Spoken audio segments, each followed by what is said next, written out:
Okay, you see the slide okay? Yep, Yeah. it looks great. Okay, great. So welcome everybody. Thank you for joining this evening. My name is Monty Murray. I'm with the South Wake Conservationists here in Wake County, Raleigh, North Carolina. And we are excited to have today a speaker from the North Carolina Forest Service, and my Vice President, John Kinsella, will be introducing her in just a minute. Before we go to that, though, I'd like to just give you a little brief update on what's going on with our chapter. And then we'll turn it over to our keynote speaker, who is Jennifer Rall, and we're looking forward to hearing from her. So I'll try and keep my part short.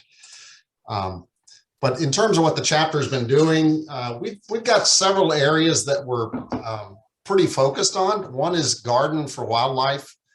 John's leading that, and with a number of other folks pitching in a major way. And we've got 4 different places that we are pretty active with in terms of maintaining gardens, pollinator gardens primarily. Bass Lake Park in Holly Springs, where we just established a new native shade plant demonstration garden. And the idea there was there's a lot of people that have property, but it's shaded. And so a lot of pollinator plants that we're used to, they love the sunshine. Well, what plants can be good pollinator plants that thrive in the shade? And Madison was a tremendous help with that. And John, with his knowledge, we put together a list of plants that would do well there. And they've been planted. We planted over 200 plants. We put up an informational sign, which you can see there, to explain the benefits of doing this, and some handouts for people to take to see how they can do this at their home. We also do plantings at places at some parks. So the Umstead State Park in Raleigh, where a few people just went out there and planted 18 button bushes, but that's a project that's been going on. It's incrementally growing over the past several months. The North Carolina Museum of Art Park in Raleigh is another place that we do plantings fairly regularly. Most recently, we did 21 trees and 40 plants there. And then finally, Lincoln Heights is one of the schools that we support, and they have a pollinator garden that we helped establish. And we're kind of in maintenance mode with that one, and we're pretty pleased with how that's been going. So this is a pretty fun project for a lot of members. We also have started this year an Eco Kids program. We're trying to bring more children into the program and get them introduced to the wonders and the importance of our ecosystem and the environment and nature. So we've started some activities this year. This fall, we did one at Bass Lake Park. We did a discovery hike. We did another one just a couple weeks ago at Hemlock Bluffs Park, another discovery hike. We've also had events that we've participated in and had a lot of children's activities there, things like building bee hotels and making butterfly fans, and going through a display board that's interactive for pollinators and so on. So the kids seem to enjoy that. The big event we're working up to is to do a Kids in Nature Day. And I know several other chapters have been doing this for several years now, and working with Mary Burris with the Great Outdoors University. So this will be our first foray into that, and we're very excited about that, and we're doing the planning now. We also have a deer donation program that we're pretty active with. We have a cooler and a donation site in Lillington, which is in Harnett County, just south of Wake County. And Guy and Judy Gardner really do a tremendous job running that whole program. In addition to the site, they also did a seminar series that ran from February through September called Learn to Deer Hunt. And those are all recorded and available on our website. They've had 101, yes, that's the actual number as of today, 101 deer have been donated so far, which is far exceeding the number of deer that they had collected last year. So that's really good news. And it all goes to food pantries. There's 4 different food pantries across Wake and Harnett County where those go. It's also a collection site for chronic wasting disease research, which is being done in conjunction with the state. And it also is in cooperation with UNC Medical School, providing the heads of the deer for medical students to practice tracheotomies. And so there's a lot of benefits to the program. Upcoming next, we've got another nature hike planned for December 12th, and that's at Yates Mill County Park. And the other thing I want to point out is that our meetings are going to move to the first Thursday of the month, starting in January. So those of you that want to join, we hope you will. It'll be the first Thursday of each month. So without any further ado, I'd like to turn it to John Kinsella, our Vice President, and he will introduce our speaker. Thank you, Monty. Yeah, it's my pleasure to introduce Jennifer Rall. Jennifer is an urban forestry specialist with the North Carolina Forest Service. She also gets involved in urban and community forestry programs. She has 23 years of experience. She's an ISA certified arborist, a municipal specialist, and a tree risk assessment qualified. And in her presentation, she's going to be addressing a number of different issues, including the benefits of urban forestry to human health, the contributions they make to biodiversity, and what the urban forests are doing to help us combat climate change. So it's my pleasure again to go ahead and turn the program over to Jennifer. Thank you very much, John. Thank you for inviting me to speak to your group. Let me go ahead and share my screen and I'll get my presentation started.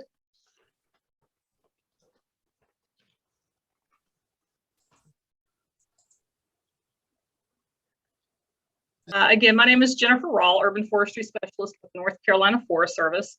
As John said, I do have a total of 23 years of experience, much of that time with the North Carolina Forest Service. I do, however, have some experience in municipal forestry. I was the urban forester for the town of Wake Forest for approximately 4 years. And I also spent a year in private industry as a project manager for a landscape contracting company. So I've kind of seen urban forestry from multiple perspectives. So this evening, we want to talk about what is urban forestry, what is community forestry. So I'll define those terms for you. We're going to talk a little bit about how North Carolina is growing and the urbanization that's going on and that impacts to our urban tree canopy cover. And as John mentioned again, some of the benefits of urban forest and their impacts on climate change, human health, and biodiversity. And then I'll go over a little bit of roles that citizens and advocacy groups such as yours can play in advocating for urban forestry. So urban forestry is simply the care and management of single trees and tree populations in an urban setting for the purpose of improving the urban environment. So it's basically the trees where we live, work, and play. Urban forestry involves both the planning and management, including the programming of care and maintenance operations for the urban forest. And urban forestry advocates the role of trees as a critical part of the urban infrastructure. We call it the green infrastructure, as opposed to gray infrastructure, such as buildings, roadways, sidewalks, utilities, things of that nature. So this is the green infrastructure in our communities. Urban foresters plant and maintain trees. They support appropriate tree and forest preservations within their community, conduct research, and promote the many benefits that trees provide. And urban forestry is practiced by municipal and commercial arborists, municipal and utility foresters, environmental policymakers, city planners, consultants, educators, researchers, and community activists. What is the urban forest? What does it include? Well, it includes everything, really. It's all the plants in an urban environment. So that includes some wilderness areas, river corridors that are in our urban areas or next to our urban areas. It includes the managed landscapes, such as parks or nature reserves. It even includes working land, so other farms and forests can be part of that urban forest ecosystem. And obviously our greenways, street trees, green roofs. So now what is community forestry? Many people think that urban and community forestry are interchangeable terms, but truly community forestry is an evolving branch of forestry. whereby the local community plays a significant role in forest management and land use decision making. They help facilitate the support of the government as well as being agents of change. It involves the participation and collaboration of various stakeholders, including community, government, and non-governmental organizations. The level of involvement for each of these groups is dependent on the specific community, the forest project they're doing, the management system within that community, and the region. So as we've all seen, North Carolina is growing, and research is showing that we are losing 5,000 acres of urban canopy cover every year. And North Carolina has increasingly urbanized over the past 2 decades. It is one of the fastest growing states in the nation. As of now, at least half of the land area in Wake County is classified as urban. And out of our 553 municipalities, 83% lack any kind of institutional urban forest management. In other words, they don't have active urban forestry programs that are being proactive in managing their urban trees. It's more of a reactive basis. If a street tree falls or has an issue and it's a called complaint, then they'll go deal with it. So we've got a lot of work ahead of us at North Carolina Forest Service and working with our communities and trying to bring more of these communities up to speed in managing their urban forests. And just to give you a little glimpse of what has happened over the past several decades, this is a map of North Carolina. This is the average acres per housing unit back in 1960. And you can probably pick out some of the bigger areas such as Charlotte, the Triad area, and a little bit of Wake County there. If you'll watch those red, orange, and yellow areas as we go through the decades, 1980, pretty big change in about 20 years time. We can really see that the Wake County area has really bloomed. Moving on up to 2000s, again, we're seeing a lot more orange and yellow, those red areas. We're starting to see more purple in there. So we're getting less average acres per housing unit in those areas. And prediction for 2030 looks something like this. That's pretty sobering to think about in terms of the canopy cover loss that we're losing as each of these areas developed, and why it is critical that we start preserving urban trees as much as possible, planting trees where we can, and working with community groups to make that happen. And as we all know, trees provide many benefits. And one of the benefits they have is reducing air temperature, and they have an impact, can have an impact on climate change. By reducing air temperatures, we can help reduce emissions from power plants and reduce the formation of ozone. Trees remove gaseous pollutants from the atmosphere, such as sulfur dioxide, 60% of which comes from coal burning for electricity and home heating. And it also removes ozone and nitrogen oxides. Trees also uptake or sequester carbon dioxide from the atmosphere, and they store it in their wood and carbon-based tissues. So trees are a great way to start pulling carbon dioxide out of the atmosphere. And as long as those trees remain living and growing, or if the tree has to be removed, if that wood is reutilized, such as instead of just burning it or chipping it or turning it into firewood, if it's repurposed into another material, such as building materials or tabletops or something else, that carbon remains stored in that wood. These also help reduce the greenhouse effect. The greenhouse effect is a natural process that keeps our Earth's surface temperature warm. However, when those gases include, burning of fossil fuels, we increase the carbon dioxide. We're basically creating a thicker layer that some of that radiant heat can't escape back out into space. So it remains trapped closer to Earth's surface, and that's why we're seeing warming temperatures. The critical role that trees play in reducing temperatures can be seen in our downtown areas. This is what's known as the urban heat island effect. Trees are nature's air conditioner. Through the process of evapotranspiration, trees uptake water They evaporate water as it rains, lands on the leaves or branches. That water is re-evaporated back into the atmosphere. It's kind of like when you sweat. Sweating is a mechanism to cool your body. So as you sweat, you've got the moisture on your skin, a breeze comes along and it feels cooler.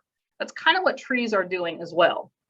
So you can stand in the shade of a building and it might feel a little cooler, but if you stand under a tree, it feels even cooler under the tree because of that evaporative process.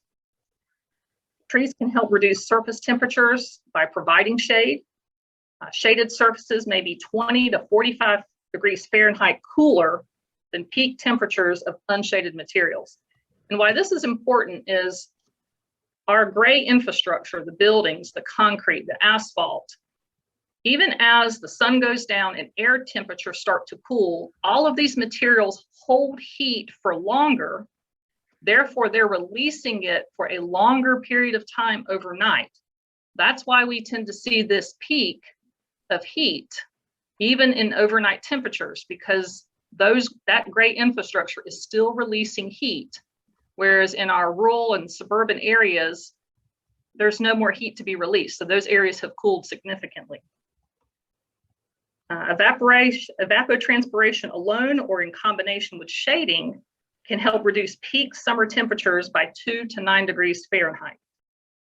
And by properly placing trees around buildings can reduce heating and cooling costs and thereby energy usage.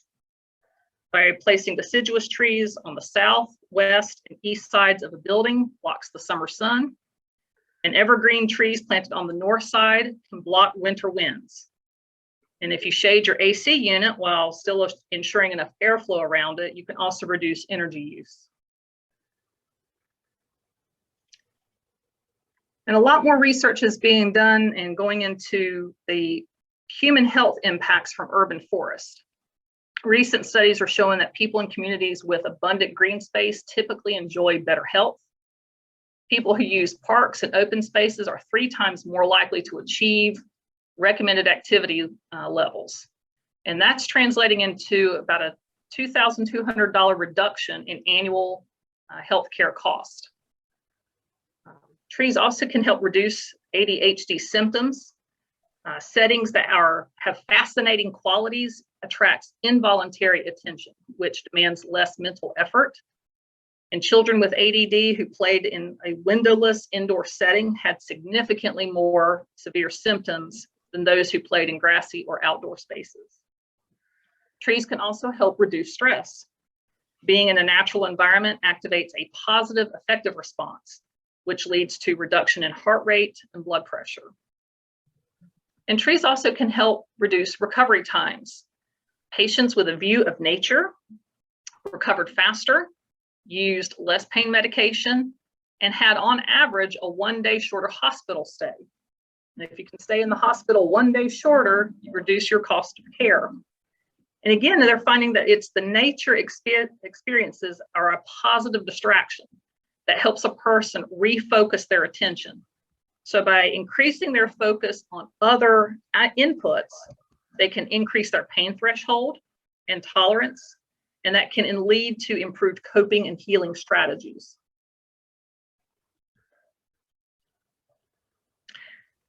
And trees play an essential role in increasing urban biodiversity. Diversity in vegetation promotes wildlife diversity, and a native vegetation obviously supports native wildlife. Affording plants and animals a favorable habitat with food and shelter, and acting as a reservoir for threatened species. And corridors connecting those natural areas and urban green spaces, again, add to wildlife habitat and increase wildlife diversity. So this is where our greenway trails come in handy. It's great to have those areas that help connect these fragmented forested sections.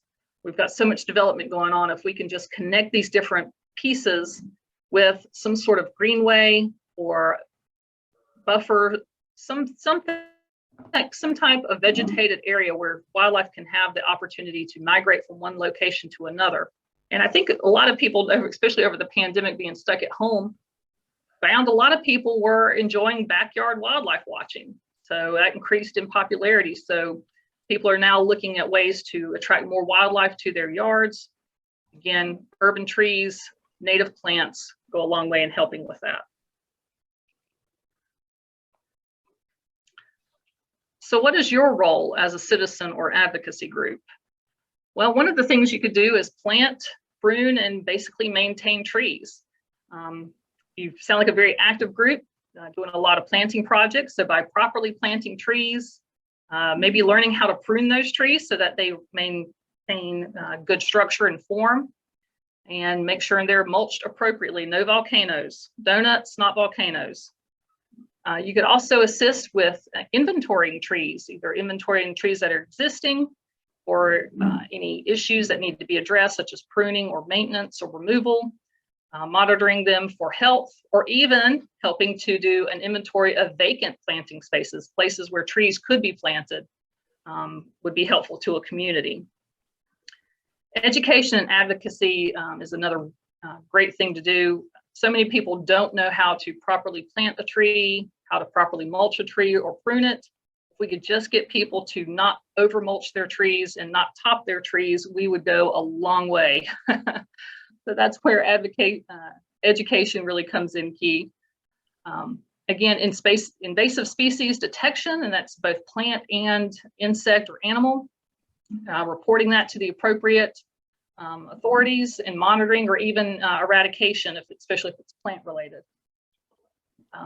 I've worked with several nonprofit groups that have actually put in urban orchards in underserved areas, especially areas that are described as food deserts. They don't have quick access to healthy foods in their neighborhood.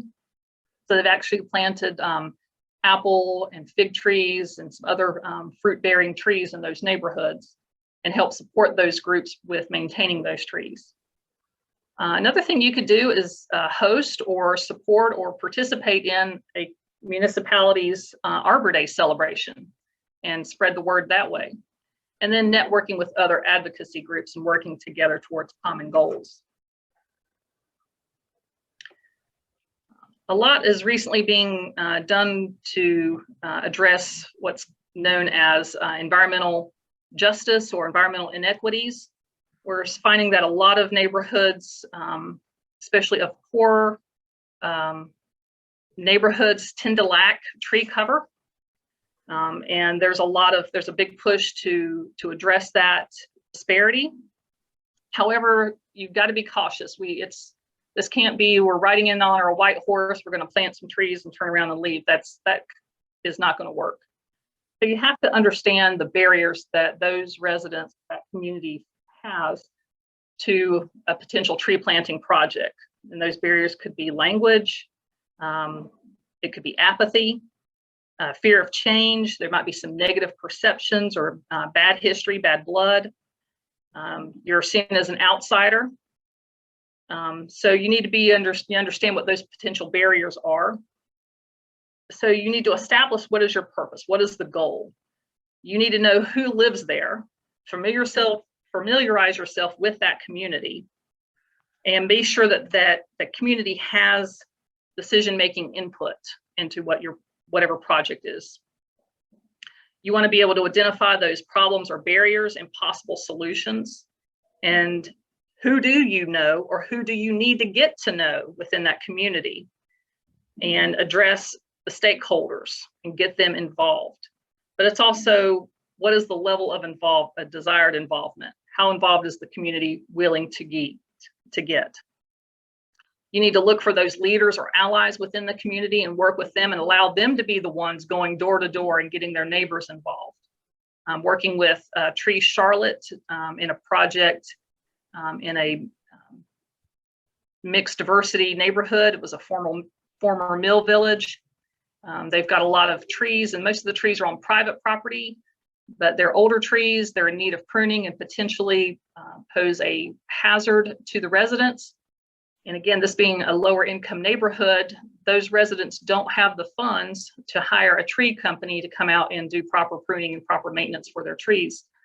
So they worked with community leaders those were the folks that went door to door and got their neighbors involved, volunteering for this project to do an inventory of trees on their property, so they would know how many trees need to be maintained.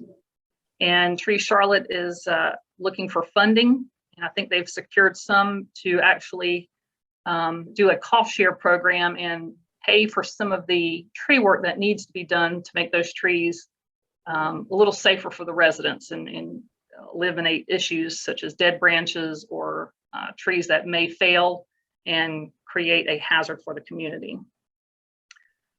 So again, you just want to reach out to that community. You need to engage with the movers and shakers within the community and let them build that ownership. If they don't have ownership over the project, you could go in and plant trees, and if there's no ownership there, they're not going to be cared for.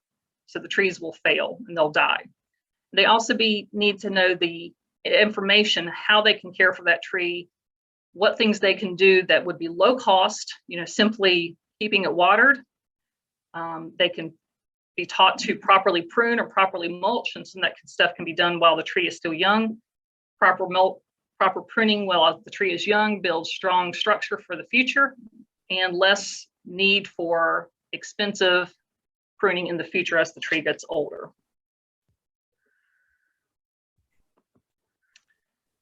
And with that, I will open it up to any questions. Awesome. Thank you so much, Jennifer, for providing this information. We do have a few questions, so I'll just start with the question and answer box. So Robert Brown is asking, our son is an urban forester in the Bronx and NYC, and NYC has a substantial fine system for those who remove trees without permission. Do you know if Raleigh, Wake County, or any other communities use a similar fine system? And then also following up with that, New York City also has a city tree adoption program whereby local residents care for the city trees. So there are two questions here are, does Raleigh or Wake County have those community similar fine systems? And does the NC Forest Service take a model urban forest management plan to communities that don't already have a program? Well, to address the first question, I'm not very familiar with specifics of Raleigh's ordinance. In most cases, if there is a fine for removing trees, it is a fine for removing a street tree. So a tree that would be considered City of Raleigh property.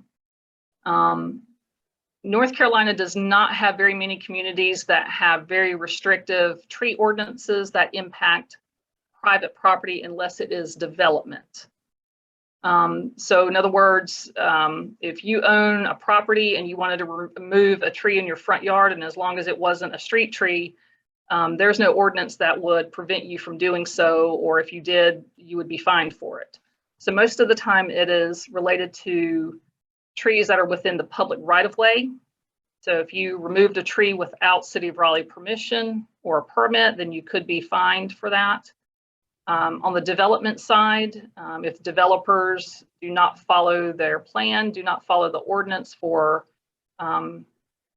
the development of that property, then they could potentially be fined if they removed trees that they weren't supposed to remove, or if they were supposed to preserve a certain number of trees or a percentage of canopy cover and they didn't do so, then they could be fined.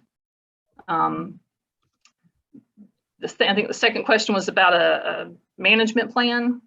We don't really have a template for that because it's really up to each community and each community's capacity. And that's one of the things that we struggle with North Carolina. We do have still have a lot of very small municipalities. So they don't all have the capacity to implement an urban forest management plan. However, we do have a grant program for communities that are interested in developing a management plan. They can apply for a grant. We would award grant funding, then they could hire a contractor to help them write that management plan. Awesome. Thank you for answering that. And then we also have a question from Mary and Bruce Chapman, who are asking if you are familiar with or have practiced the Milwaukee afforestation method. No, but I have never heard of it. I am not sure, but Mary and Bruce, if you want to add anything that you know about it into the chat box, we're all interested. So we'll just go on to the next question here. 1 second as I open up the chat box. What types of trees are most common in urban forests, and are efforts made to plant native trees, and what kinds of directions do you see there? Okay. It's kind of all over the board. I think most communities will attempt to plant as many native trees as possible. One of the things that against planting natives sometimes in urban settings, for example, the red maple. Red maple is a great tree. It is a native tree. However, it is a bottomland species. So it's meant to grow in areas that a little bit more wet, which means they tend to be more shallow rooted. They also like the cooler areas in the bottomland areas. They can grow in full sun, but you sometimes see them in kind of little more shaded areas. So you take this tree that's meant to grow in the bottomland and you plant it in a parking lot surrounded by hot asphalt, and they don't do well. So urban environments are very tough. The soils are not good. They're usually replaced or compacted. Topsoil has been removed. Soil volume has been restricted between a curb and a sidewalk, or a planting island in a parking lot. They're surrounded by hot asphalt, concrete. So a lot of our urban trees don't do well in our urban environments. So you will see some non-native trees. Most communities, I think, have started to learn the lesson against trees that are considered now to be invasive, like the Bradford pear. But some other trees like Japanese zelkova, Chinese pistache, these are both great urban trees. They're tough urban trees. They tend to do well, better in these locations. The other thing we have to also consider is the form of the tree. Some areas are very narrow, so we need trees that grow a little more upright. So a broad spreading tree like an oak might not be the best tree if you've got a very narrow space, say between the building and the sidewalk. So some trees that are more vase shaped or upright shaped, like the Japanese zelkova, would be better trees. So there's a mix, and one of our goals is just to educate communities, at least if you're going to if you don't have a tree list, to develop a tree list, to shy away from trees that are now considered invasive, to plant natives where you can, and plant the largest tree in the largest space. Don't plant a crepe myrtle in a space where an oak would be better, and vice versa. Don't plant an oak where a crepe myrtle would be more appropriate. So it really depends. Awesome. Thanks for elaborating on that. I see Monty has his hand up. So Monty, if you want to unmute yourself and ask your question, you can do that. Sure.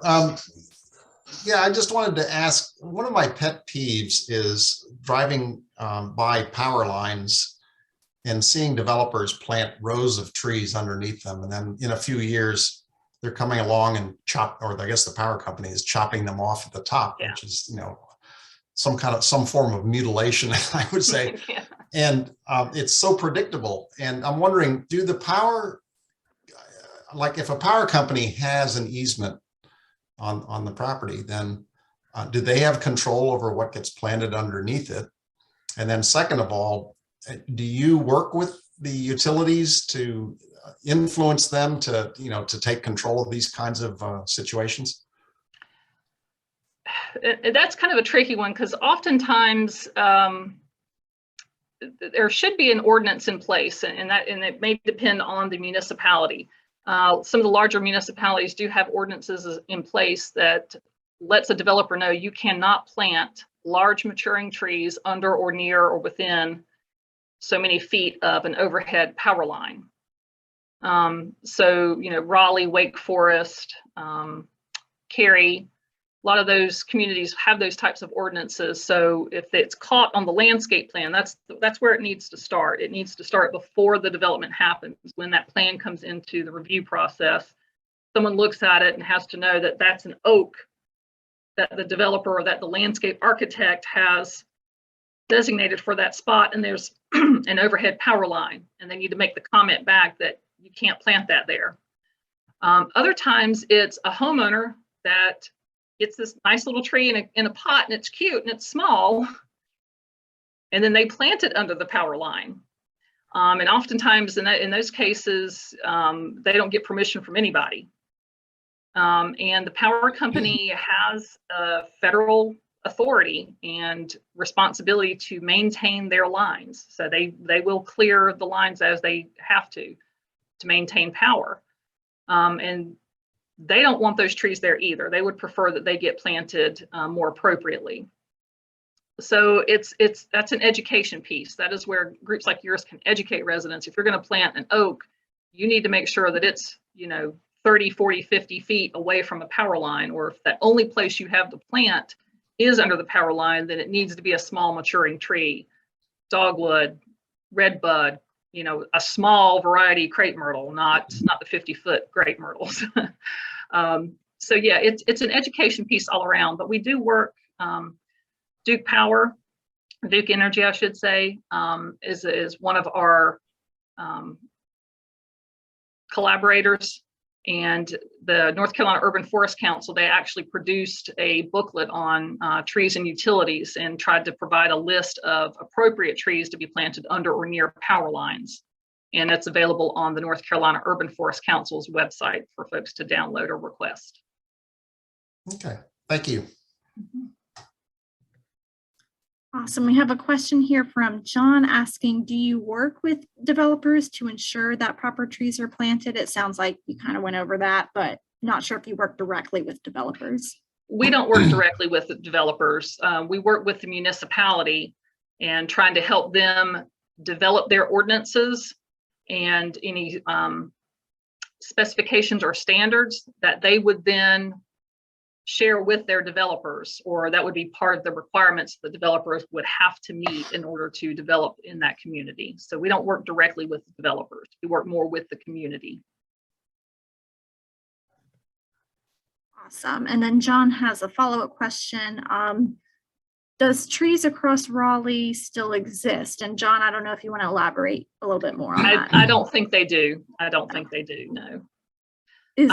What was that? Think, that was a group, Cindy Rice, and there was another lady that ran that for years and did a lot of great tree planting in Raleigh, but I don't think either one of them are still running that. There is a new group, Trees for the Triangle. David Klemp is the executive director of that, and I think he's sort of kind of taken over the role that Trees for the Triangle once had. Or excuse me, Trees Across Raleigh. I had talked to several people who were familiar with Trees Across Raleigh, and I just never got a straight answer. Some people said it still exists, and some said no, it's defunct. So yeah, I don't know that they are. I don't know that they're still active, at least not to my knowledge. Yeah, thank you. Mm-hmm.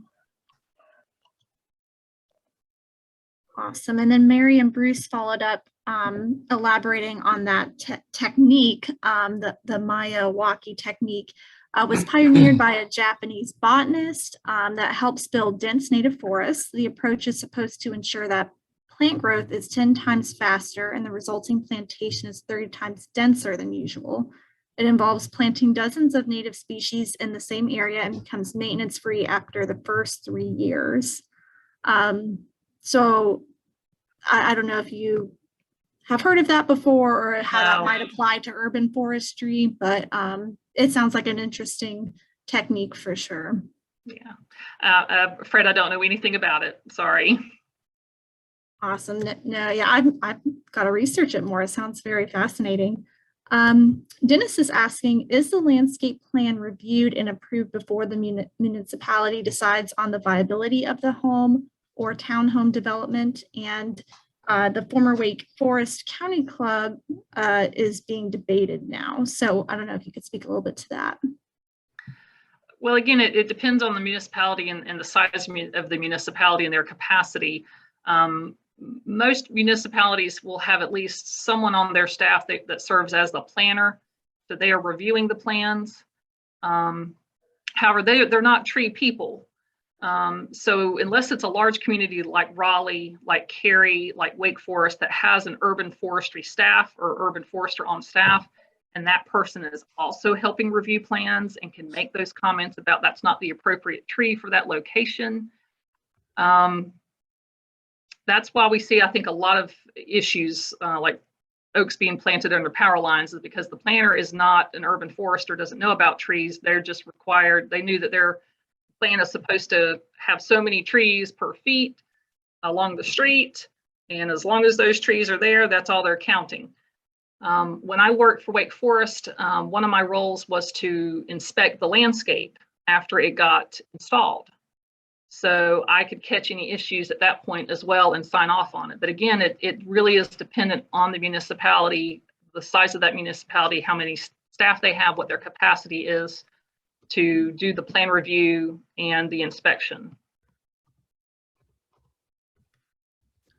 Gotcha. Thanks for elaborating on that. John, I see you have your hand up. Would you like to unmute yourself? Who's that? You, John. Did you have your hand up for a question? No. Oh, okay. All right. No worries then. So the next question we have in here is Lynn is asking, so the issue for her is how to increase tree density in an urban yard that already has several trees and how to plant under those trees with other underground stuff.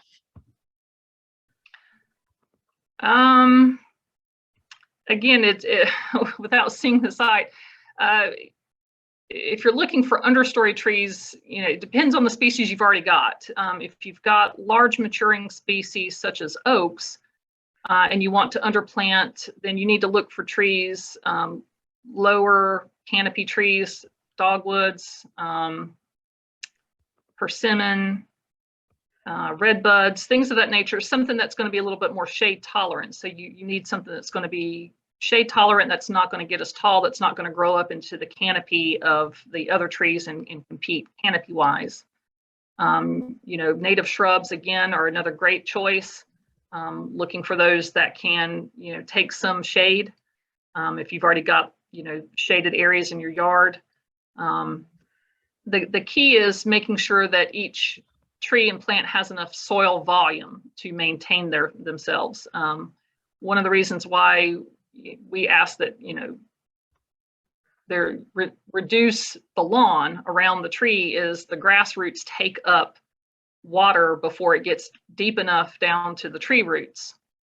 So if you can at least reduce the lawn and either mulch those areas or underplant with native perennials, shrubs, native trees. But again, even if you go out into a forested setting, you don't want it too dense, because what happens is as the canopy closes overhead and shades out everything underneath, the understory opens up. So there's a balance there. You got to know how much shade you're going to be creating at some point. And if you create too much shade, then things underneath it might not survive very well. Awesome. Thanks for answering that. That's always a tough one when you don't know what the exact situation is. Brian Sharp is asking, you mentioned to not top urban trees, and he has a huge willow oak about 80 feet tall in his front yard that provides shade, but some tree cutting services say that the tree is dying and may fall over, while others are saying it's healthy. So do you know how, or do you have any advice on how he could confirm whether or not to top a tree versus? You should never top a tree. Let me just say that. You should never top a tree. Never. Never, never, never. Awesome. Topping is an inappropriate pruning practice, and it can actually lead to decay. It can actually make the tree more unsafe because it will rapidly resprout. It will produce multiple sprouts from the topped branch stub, and each of those attachments will be weakly attached. In other words, they will more easily break. Topping, trees produce their own food. That's photosynthesis. They produce their own food. Those are the sugars and the carbohydrates. If you top a tree, you are starving it. You are removing all of its food making capacity, which means in the wintertime, right now, all of the trees, all of those carbohydrates, those sugars were sent from the leaves down to the roots. That's the storage cellar. That was your grandma canning and putting away cans in the cellar for the winter, so you'd still have fresh vegetables, okay? If you top a tree, come spring, it has no leaves on it. So it's got to use much more of that energy stored within the roots to produce buds, to produce the leaves and the fruits and the flowers, especially flowers. That's very energy intensive production. You do that over several years, eventually you get to the point where you've got nothing left in the cellar and the tree declines and dies. So topping a tree is never an appropriate practice. If you are concerned about whether or not the tree is healthy and or structurally sound, and there's a difference, a tree can look healthy. It can have a full, healthy green crown of leaves, but be structurally defective. It could have bad branching. It could have decay or cavities inside of it. You need to get an International Society of Arboriculture, that's ISA, certified arborist to come out and do a thorough assessment of your tree and give you the recommendations and their findings. And if tree work is recommended, then you find a company, tree service company, who has a certified arborist on staff who will supervise the tree crew doing the work to appropriately prune your tree. So that's my advice. That's fantastic advice. Thank you so much for elaborating on that. I hate seeing in the spring the crepe myrtle topping and all those. It's hard to watch. Yeah, and people think that that's how you're supposed to treat crepe myrtles, and it's not. Again, if you're topping because the tree is too large, then you need to remove it and get a smaller growing tree. You're never going to control the height of a tree. If a tree genetically is supposed to be 50 feet tall, it will always try to grow to be 50 feet tall. People also think that pruning the tree or topping the tree creates more flowers. And again, it doesn't. You're removing flower buds. So it's never appropriate. Give me just a second. My son is trying to get a hold of me and I told him to call his dad. No worries.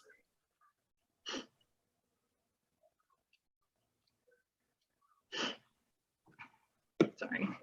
No problem at all. Okay, so the next question we have is from Bill Willis. He's asking, is there a listing of legendary trees in North Carolina, and is seed collected?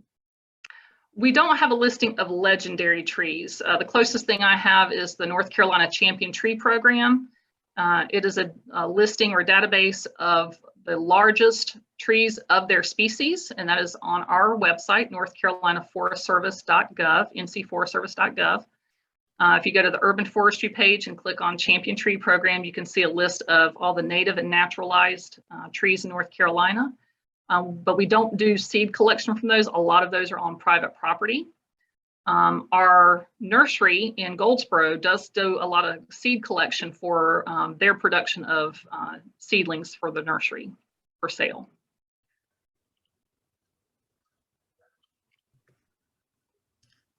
All right, Robert Brown is asking, there is a huge amount of highway development going on in and around Raleigh.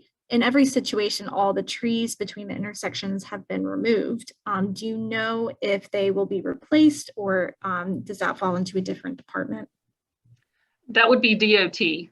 Although I think recently DOT, I think there was recent legislation that they will be using a lot more native plantings for their roadside improvement projects. So I think a lot of those interchanges where we're seeing some development going on, eventually trees and other things will be planted in those. One of the things that we always have to be cautious about is making sure there's good visibility and sight lines. So depending on the intersection and the sight lines for those intersections, there may or may not be trees or shrubs planted there, but that would fall under DOT.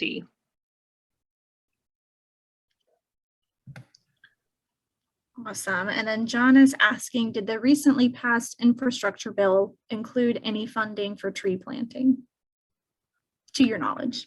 I'm not certain of exactly what was in that bill. From our standpoint, our program is actually a federally funded program through the previously through the Farm Bill.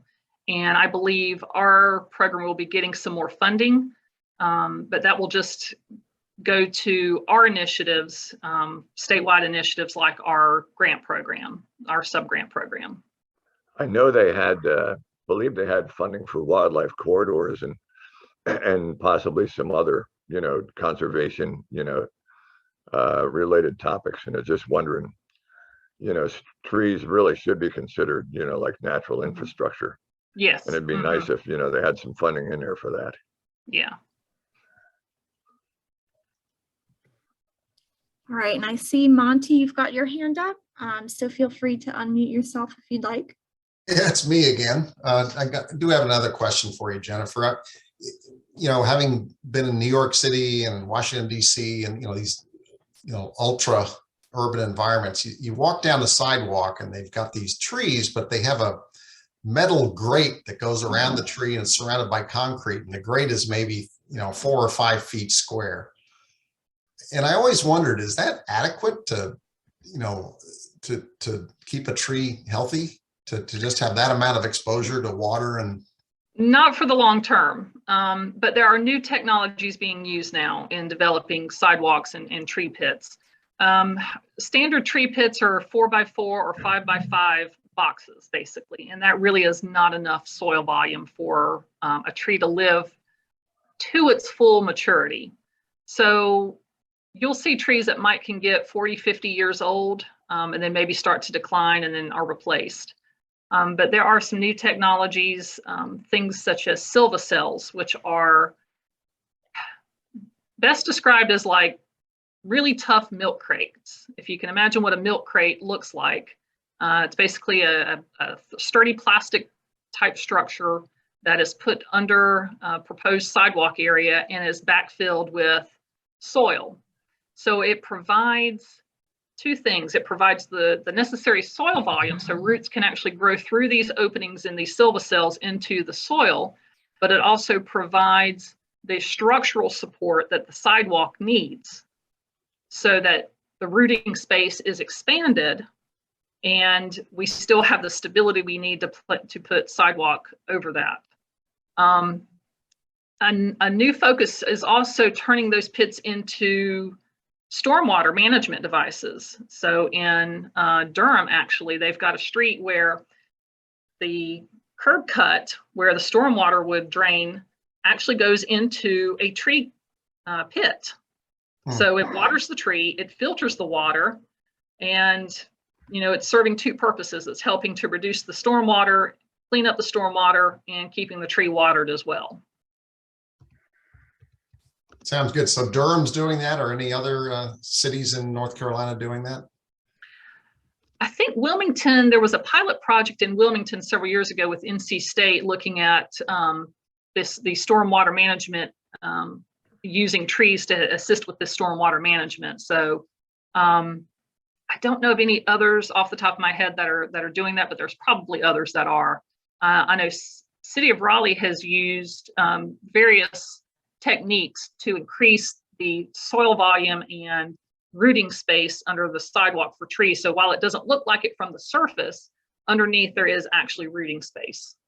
Yeah, okay, that's good to hear. Thank you. Mm-hmm. Awesome. Mary and Bruce are asking, what and where is the habitat in your background? Oh, that is the mountains, the North Carolina mountains. I don't remember what the name of this creek is. It's very pretty. Thank you. John is asking, are willow oaks recommended for urban planting? Willow oak is used quite a bit for urban plantings. They are kind of a tough urban tree. You see them planted quite often. So yeah, they where it's appropriate, where a tree of that size is appropriate. Yes, they are good. They are very fast growing. So one thing to be watchful for is sometimes we get issues with decay in fast growing trees. So good program for monitoring those trees. And I know City of Raleigh has that, Wake Forest, Cary, any of the communities that have an urban forester or arborist on staff monitor those trees pretty regularly. But yes, willow oaks are really good urban trees. I know in Wake Forest, one of our issues, however, was with sidewalks. We had a lot of neighborhoods where willow oaks were planted and they were the roots were pushing up the sidewalks. So for a time, we weren't allowing more willow oaks to be planted along streets. We were looking for other trees that wouldn't have quite such a large, what we call root flare, where the base of the trees kind of swoops out and the topmost roots are located. So that's another reason why we ask that communities try to develop a planting list separate from an ordinance so that they can update it more frequently. And where they see trees being used too frequently and there's not enough diversity, you can temporarily say, don't plant that tree, plant these trees, and kind of move things in and out as you see that diversity is starting to be more of a monoculture. Yeah, I had actually heard that willow oaks and sidewalks didn't always get along. So you like hit the nail on the head. Yeah, and it really depends on the width of the sidewalk. If it's only 5 feet, then yeah, willow oak is probably not the best there. But if you're going to go for a pretty wide planting strip between the curb and sidewalk, you could get away with it.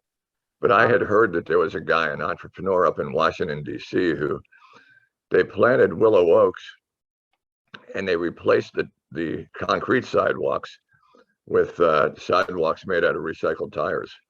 Mm. That's very ingenuitive. I like that. Monty, did you have another question? I see your hands up, but I wasn't sure if that's from before. Oh, I forgot to lower it. Sorry about that. Okay, yeah, no problem. So we're coming up at 8 o'clock here, so we can wrap up in just a minute. I don't see any more questions, but I just wanted to ask you, Jennifer, if you have a favorite tree. Yeah, yellow poplar or tulip poplar, depending on how you want to call it. Yes, I love tulip poplar. They have the most beautiful blooms in the spring. Yep, and always can identify one, even with the bark. Just immediately that's the tulip poplar. I love that. All right, it looks like we have maybe just a few more questions coming in.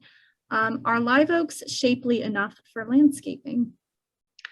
Yeah, certainly. And again, the key is proper pruning when the tree is young. So if you get one either container grown or ball and burlap, you get an arborist who can properly prune it for structure so that we get good branch spacing, you get good branch angles. You don't want any tight spacing. We don't want V's. We want U's. That's a good strong branch union. And if you get it pruned young and maintain it as it grows, it'll be a great landscape tree. Awesome. And then we have a follow-up question here from Brian on the sidewalks. What large trees do you recommend that would not affect sidewalks and driveways? There are different oak species that can be used. I know one of our planting projects we used Shumard oak, Nuttall oak. They're more mid-size oaks, I would say. They're not the 100-foot tall oaks, but something between 60, 70, 80 feet tall. Other good trees, I think an underused tree is black gum. And there's new varieties or cultivars of black gum. Wildfire, for one, is a really brilliant red in the fall and winter. The key though is really spacing. You want to make sure that you have enough space between the tree and whatever infrastructure you're planting it near, that it's got that room to grow. And another key point is if the soil is not compacted. That's what we're looking for, is if we can uncompact the soil and you use a slow, deep watering. We don't want to use a sprinkler. A sprinkler waters the grass. It does not water tree roots. The water just does not get deep enough. So trees are attracted to that water. If the water is near the surface, that's where the roots are going to grow. The space between the curb or between the sidewalk and the ground is another good place where there's air and there's water. And that's why tree roots grow there. And there's no restrictions there, basically. And then again, as the root grows in diameter, that's what pushes up the sidewalk. So uncompact the soil, slow, deep watering to encourage deeper roots. You know, move that tree further from the sidewalk or from the driveway if possible, and give it all the chance it can to grow to maturity and reduce the potential for sidewalk or driveway lifting. Awesome. And I know Doug Tallamy also has a book recently on oak trees. And so if you're looking for specific oak trees, I think he covers that some in his book if you're interested. But I don't see any other questions coming in. So I will turn it back over to Monty to wrap us up. Thank you. Be happy to. And Jennifer, thank you so much for coming and speaking with us about your profession and the urban forests and all the things around it. It was I enjoyed it very much. I'm sure everybody else did as well. So we really appreciate you taking the time to meet with us. Thanks for joining us, and thanks to everybody else who joined today. I hope that you got a lot out of it and that you'll join us again for future webinars. And I'd like to just go ahead and also thank Jennifer. It was a great presentation. And again, thank everybody for showing up. Have a good night and happy holiday.